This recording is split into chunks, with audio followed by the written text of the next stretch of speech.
capítulo 15, Santidade e Fé. Pela fé, Abraão, quando chamado, obedeceu e dirigiu-se a um lugar que mais tarde receberia como herança, embora não soubesse para onde estava indo. Hebreus 11:8. Na busca de santidade, os cristãos são muitas vezes chamados a realizar tarefas que parecem insensatas, mesmo absurdas, no mundo incrédulo. Um lavrador cristão em Kansas frisa bem este caso. Quando o trigo está exatamente no ponto de ser colhido, é importante que o trabalho se faça depressa para que o mau tempo não venha prejudicar a colheita ou reduzir sua qualidade. Por esse motivo, a colheita é muitas vezes feita num regime de 7 dias por semana. Esse lavrador em quem estamos pensando, no entanto, convicto de que o domingo deveria ser respeitado como dia do Senhor, nunca trabalha na colheita do domingo, mesmo quando estava iminente uma tempestade. Para os seus vizinhos lavradores, essa atitude parecia estranha e insensata. É interessante notar, todavia, que ao longo dos anos esse lavrador cristão foi sempre o mais próspero de sua região. Como Abraão, ele ofereceu pela fé aquilo que acreditava ser a vontade de Deus, embora tal obediência fosse sem dúvida difícil em certas ocasiões. Não obstante, pensarmos muitas vezes na santidade num sentido mais restrito, de separação de impureza e do mal moral, no seu sentido mais amplo, santidade é a obediência à vontade de Deus em tudo o que Ele manda. É dizer como Jesus: aqui estou, vim para fazer a vontade do meu Pai. Hebreus 10:7. Ninguém pode buscar santidade se não está preparado para obedecer a Deus em cada setor da sua vida. A santidade descrita na Bíblia chama-nos a fazer mais do que simplesmente separar-nos da poluição moral do mundo que nos rodeia. Chama-nos a obedecer a Deus mesmo quando essa obediência é difícil, quando requer deliberado sacrifício e mesmo exposição ao perigo. Durante o meu serviço na Marinha, fui um dia encarregado de uma operação onde ocorreu um acidente em que se perdeu um valioso barco e uma dezena ou mais de vidas ficaram em perigo. Foi uma situação que podia ter prejudicado seriamente o meu futuro serviço na Marinha. Embora a causa do acidente fosse uma avaria mecânica, também era verdade que nós não estávamos conduzindo a operação exatamente de acordo com as regras. Durante a investigação que se seguiu, a tentação de me proteger, escondendo este fato, foi extremamente forte, mas eu sabia que tinha de ser totalmente verdadeira e confiar em Deus quanto às consequências. Deus abençoou essa obediência, a investigação concentrou-se totalmente na avaria mecânica e a minha carreira não foi prejudicada. A obediência à vontade revelada de Deus é muitas vezes um passo tão importante de fé como a afirmação de uma promessa de Deus. De fato, um dos pensamentos mais integrantes do livro de Hebreus é a maneira como o autor parece usar a obediência e a fé alternadamente. Por exemplo, ele fala de homens do Antigo Testamento que nunca entraram no repouso de Deus por terem desobedecido. Hebreus 3:18. Contudo, eles não puderam entrar por causa de sua incredulidade. Hebreus 3:19. Essa permuta de incredulidade e desobediência ocorre noutro ponto do livro, Hebreus 4:2 e Hebreus 6. Os heróis da fé, descritos em Hebreus 11, foram apresentados como ainda vivendo pela fé quando morreram. Mas nesse capítulo vemos que o elemento da obediência, a resposta à vontade de Deus, era tão importante na sua vida como a reivindicação das promessas de Deus. O ponto importante, contudo, é que eles obedeceram pela fé. E uma vez que a obediência é o caminho para a santidade, uma vida santa é essencialmente uma vida obediente. Podemos dizer que ninguém se torna santo a não ser que por uma vida de fé. A fé não é só necessária para a salvação, é também necessária para viver uma vida que agrada a Deus. A fé permite-nos reivindicar as promessas de Deus, mas também nos habilita a obedecer às ordens de Deus. A fé nos dá a capacidade de obedecer quando a obediência é difícil ou parece irracional para a mente natural. Diversas ilustrações de Hebreus 11, o grande capítulo da fé, salientam essa verdade. Por exemplo, Pela fé, Abel ofereceu a Deus maior sacrifício que Caim, e por isso recebeu a aprovação de Deus. Podemos assumir que Deus revelou a Caim e a Abel o dever de oferecerem sacrifícios e a maneira aceitável de cumprir tal dever. Torna-se claro, pelo restante das Escrituras, que a forma agradável a Deus era por meio do sacrifício de um cordeiro, através do derramamento de sangue. Ora, pela fé, Abel acreditou no que Deus disse, respeitou a sua palavra e obedeceu, embora é provável que nem entendesse a razão por que o sacrifício do cordeiro era o único sacrifício aceitável. Por outro lado, Caim não acreditou na revelação de Deus em relação ao sacrifício aceitável, talvez por não lhe parecer razoável, portanto, não obedeceu. Assim, não obteve a bênção de Deus. Os valores do mundo circundam-nos. A fama, a fortuna e a felicidade presente são considerados os alvos mais desejáveis na vida. Todavia, a Bíblia contradiz redondamente o valor de tais alvos. Quem quiser tornar-se importante entre vocês deverá ser servo, e quem quiser ser o primeiro deverá ser escravo. Mateus 20, 26 ao 27. Os ricos não devem pôr sua esperança nas incertezas da riqueza, mas são exortados a que sejam ricos em boas obras, generosos e prontos a repartir. 1 Timóteo 6, 17 e 18. É preciso fé para seguir tais valores bíblicos quanto à sociedade que nos rodeia, buscando alvos totalmente opostos. Essa fé concentra-se em crer que Deus, em última análise, sustenta e abençoa os que lhe obedecem e confiam nele quanto às consequências da obediência. A vida de Noé é um exemplo desse tipo de fé.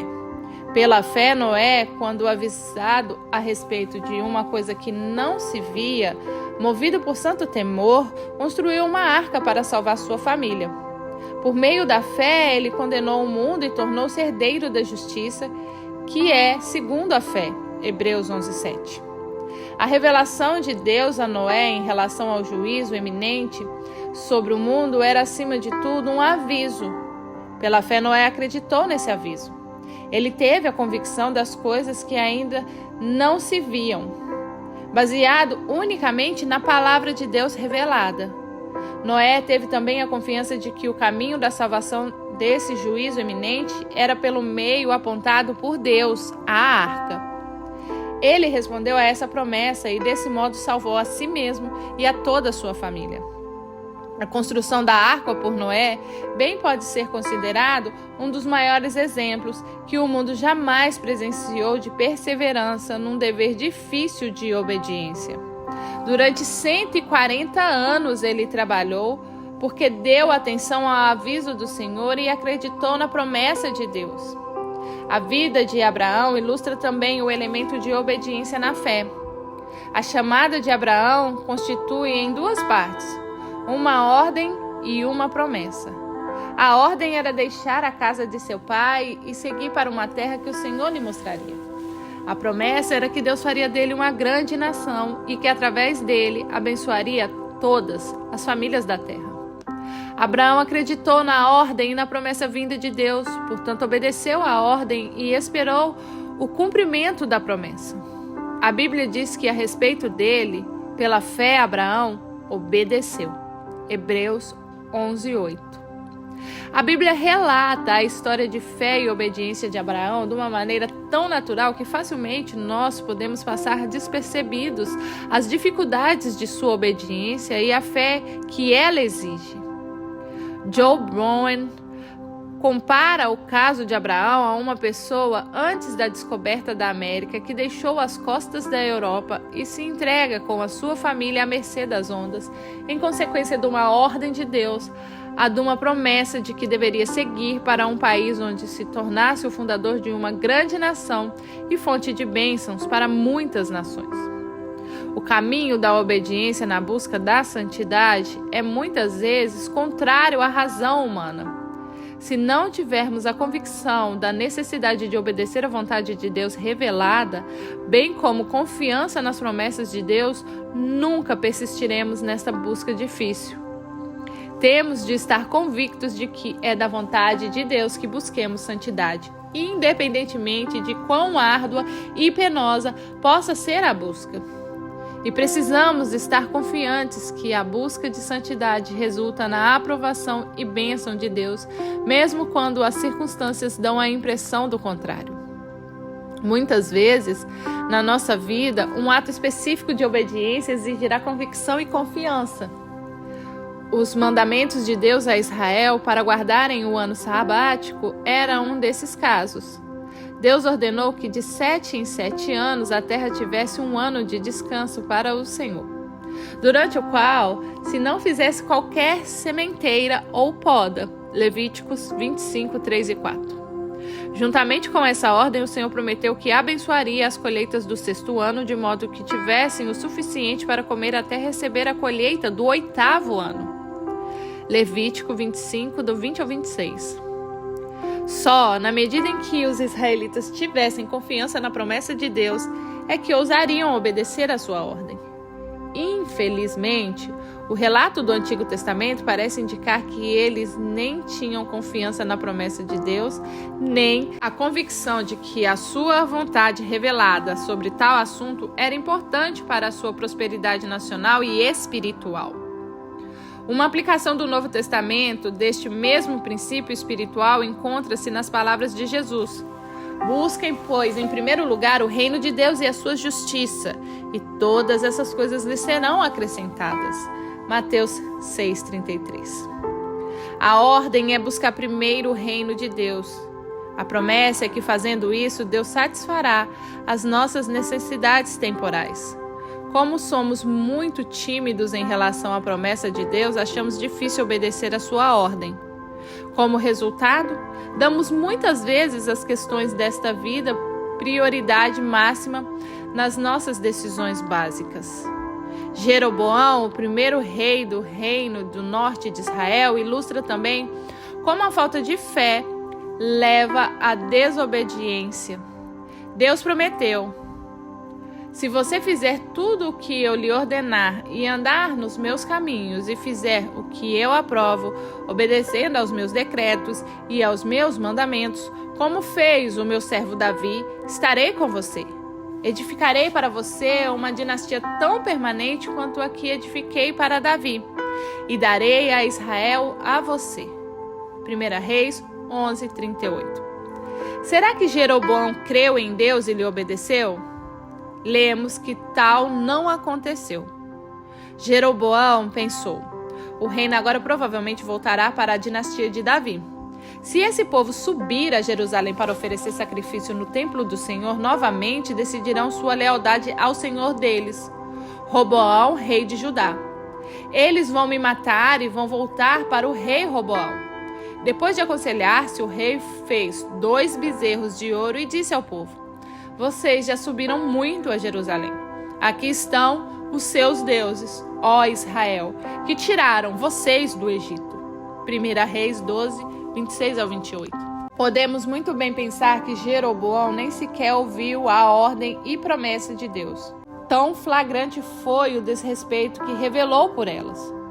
Ele, sem dúvida, ouviu-as, mas a mensagem que ouviu não tinha qualquer valor para si, porque não estava combinado com a fé. Hebreus 4:2.